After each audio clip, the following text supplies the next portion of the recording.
जय भीम, जय शिवराय. आपण पाहतात पुरंदर सम्राट live news. Purandar सम्राट live न्यूजला लाईक करा, शेअर करा व सबस्क्राईब करा.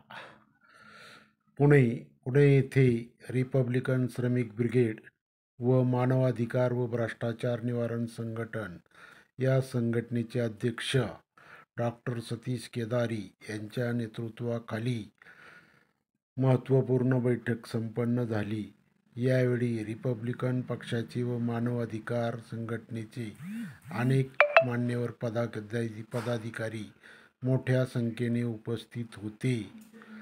यावेळी रिपब्लिकन पक्षाचा महाड येथे 3 ऑक्टोबर रोजी होणाऱ्या पक्षाच्या वर्धापन दिनाच्या निमित्तानं मोठ्या संख्येने रिपब्लिकन श्रमिक ब्रिगेडचे पदाधिकारी जाण्याबाबतचा ठराव सर्वसंमतीने पारित करण्यात आला.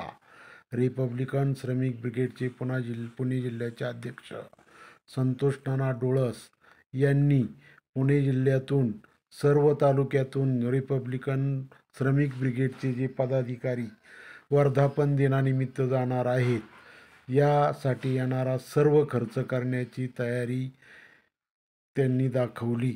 त्यामुळे सर्वांनी संतोष नाना डोळस यांचे जाहीर आभार व्यक्त केले.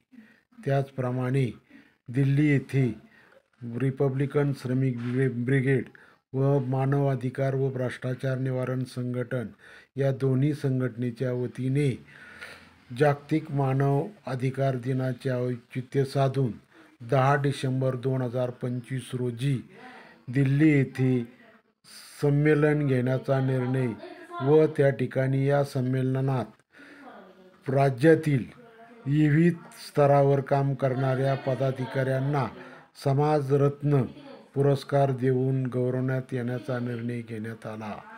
यावेळी या कार्यक्रमाच्या अनुषंगाने रिपब्लिकन पक्षाचे राष्ट्रीय अध्यक्ष तसेच केंद्रीय सांस्कृतिक मंत्री यांना निमंत्रण देण्याबाबतचा निर्णयही यावेळी घेण्यात आला.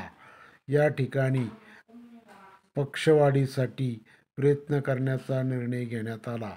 त्याचप्रमाणे रिपब्लिकन श्रमिक ब्रिगेडचे पदाधिकारी व मानवाधिकार व भ्रष्टाचार निवारण संघटन या संघटनेच्या सर्व पदाधिकाऱ्यांना नवीन ओळखपत्र देण्याचा निर्णय सर्वसंमतीने घेण्यात आला. जय भीम.